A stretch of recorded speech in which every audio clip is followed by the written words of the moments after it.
I've had the privilege of working for many innovative companies from Amazon to Disney, and what I have seen in successful innovation is one common factor. It's the attention and focus on the customer, understanding the customer needs and provide solutions that can bring really value and benefits to the customer.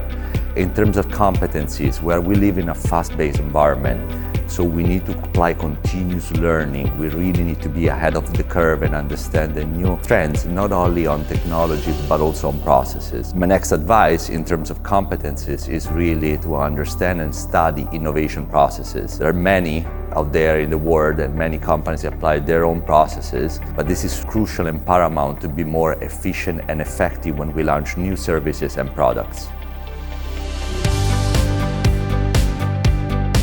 Within the streaming services, in the short term, I'm looking forward to watching some live shows, events, as well as experiencing cloud gaming. And I'm looking forward to seeing how AI will shape the personalization mechanisms. In the long term, I'm looking forward to experiencing VR and AR services in streaming.